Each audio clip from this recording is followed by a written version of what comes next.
नमस्कार दोस्तों, मैं राकेश वर्मा आप सभी का स्वागत करता हूं आपके अपने परिवार एसएन गुरुकुल पर। साथियों, आप BPSC TRE 2 first merit list से चयनित हों या फिर बीपीएससी टीआरई 1 सप्लीमेंट्री रिजल्ट से चयनित हों, आप सभी काउंसलिंग के बाद 1 महीना से भी अधिक तक आपने इंतजार किया योगदान हेतु।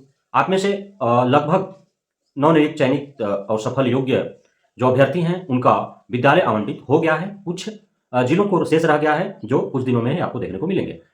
टीआरई 1 की अपेक्षा टीआरई 2 का सारे प्रक्रियाएं जो है वो लगभग धीमी ही देखी। यदि बीपीएससी आयोग के तरफ से जो प्रक्रियाएं अपनाई गई, उसके बाद शिक्षा विभाग की प्रक्रियाओं की बात करें तो सारी प्रक्रियाएं धीमी ही देखी गई है, जिसका कुपरिणाम जो है, कुप्रभाव आप सभी को भुगतने पड़े हैं, जिसकी चर्चा मैं अन्य कई वीडियो में कर चुका हूं।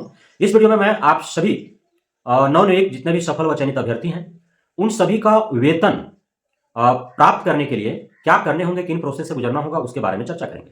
साथियों, आप सभी का शिक्षा विभाग ने पिछले 1 महीना में लगभग प्राण खींच ही लिया है। थोड़ा थोड़ा बच रहा था, तो अब पुनः जो है प्राण डालने की कोशिश की जा रही है आप में। अर्थात अब जो है आपका विद्यालय आवंटित हो गया है, आप योगदान लेना आरंभ कर दिए हैं, विद्यालय में पदस्थापित होना आरंभ कर दिए हैं।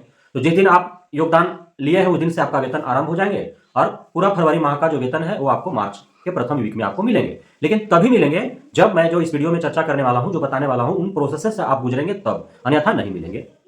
साथियों, आप सभी को करना क्या है कि आवेदन करना है प्राण नंबर हेतु। ईएनपीएस के वेबसाइट पर आपको जाना है। वेबसाइट का नाम है enps.nsdl.com। उसे आप ओपन करेंगे, न्यू रजिस्ट्रेशन के पर क्लिक करेंगे। उसके बाद आपको रजिस्ट्रेशन करना है। रजिस्ट्रेशन करने के लिए आपको पैन चाहिए, पैन सेलेक्ट करना है, with pan, registration with pan आपको करना है। एप्लीकेंट टाइप में आपको डालना है गवर्नमेंट सब्सक्राइब। उसके बाद आपका सिटीजन ऑफ इंडिया चूज करना है, और अकाउंट टाइप जो मांगेगा उसमें टायर 01 ओनली आपको सिलेक्ट कर लेना है। इसके बाद एनएसडीएल डीडीओ कोड आपसे मांगा जाएगा। इस विद्यालय में आप है, वहां के प्रधानाध्यापक से आप पूछ करके वो डाल लेंगे कि उसमें क्या डालना है। ईएनपीएस हेतु जो आपका कागजात आवश्यक है, वो कागजात आपको क्या क्या जरूरत है, इस पर आपको ध्यान देने की आवश्यकता है। पैन हर हाल में आवश्यक है, आधार कार्ड हर हाल में आवश्यक है। उसके बाद आपका ज्वाइनिंग लेटर आपको चाहिए।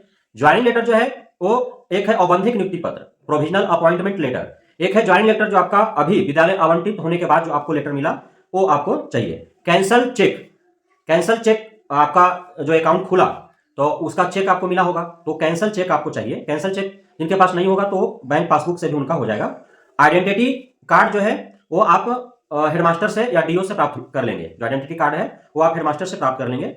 Bank account number, IFSC code आपके पास है ही, तो bank account number with IFSC code आपको जो है उसमें डालना है। उसके बाद आपको वेबसाइट पर फोटो अपना अपलोड कर देना है और अपना सिग्नेचर अपलोड कर देने हैं, और नॉमिनी का डिटेल्स भरना है।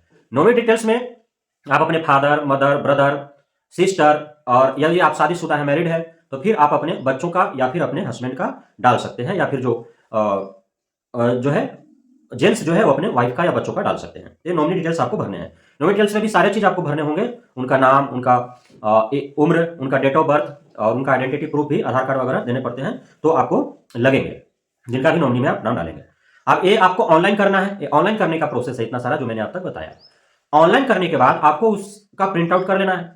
प्रिंट आउट करके और उसके साथ जो जो डॉक्यूमेंट्स आपने अपलोड किया है, जैसे पैन, आधार, ज्वाइनिंग लेटर, कैंसल चेक और आइडेंटिटी कार्ड या फिर पासबुक, तो ये आपको क्या करना है, या नॉमिनी डिटेल्स जो आप भरे हैं तो उनका आधार कार्ड वगैरह जो भी होगा, तो ये आपको उस आवेदन के साथ आपको पिन अप कर देना है, और सभी को अपना सेल्फ अटेस्टेड कर देना है, सभी पर अपना सिग्नेचर कर देना है।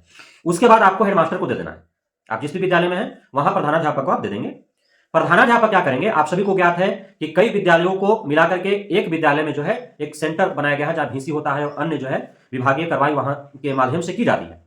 तो वो प्रधानाध्यापक आपके विद्यालय से वो अन्य जहां भी जो है एक सेंटर बनाया गया है वहां के प्रधानाध्यापक को सौंपेंगे, और वो फिर जाकर के बीओ या फिर डीओ ऑफिस में जमा कर देंगे। लेकिन वो पहले बीओ और डीओ ऑफिस में जमा करने के पहले जो है वो सारे मिलान कर लेंगे कि जो आप डॉक्यूमेंट्स आपने दिया है और जो डॉक्यूमेंट पर आपका डाटा है, वो सारे डाटा जो है हूबहू आपने जो ऑनलाइन आवेदन किए हैं उसमें भरे हुए हैं। सिग्नेचर आपका प्रॉपर है, क्योंकि सिग्नेचर की वजह से भी जो है वहां पे फॉरवर्डिंग नहीं करता है, बीआरसी में जो है फॉरवर्डिंग नहीं करेगा डीओ ऑफिस, तो फिर प्राण नंबर आपका एक्टिवेट नहीं होगा। तो इसलिए वो सारे प्रॉपर होना चाहिए, इसका जांच कर लेना है प्रधानाध्यापकों के द्वारा, और कहीं भी यदि त्रुटि लगे तो वहीं पे उसको करेक्शन करके ही आगे फॉरवर्ड करना है, नहीं तो फंस जाता है मामला। आप इंतजार करते रहेंगे कि अब आएगा प्राण नंबर, और आपका जो है वहां पे फॉरवर्ड ही नहीं किया जाएगा किसी कारणवश। और चूंकि बहुत ज्यादा जो है वो कार्य एक ही बार में कार्यभार हो जाता है, इस वजह से मैसेज भी नहीं आ पाता है किसी के माध्यम से कि आपका किसी तरह से कोई फॉल्ट है या प्रॉब्लम है, तो आपका जो है प्रान नंबर एक्टिवेट नहीं हो पा रहा है। आप नहीं आएगा, इंतजार करते करते करते करते जब आप पता करेंगे बीआरसी में, तो आपको वहां से बताया जाएगा कि आप ये फॉल्ट था इसलिए आपका नहीं हुआ।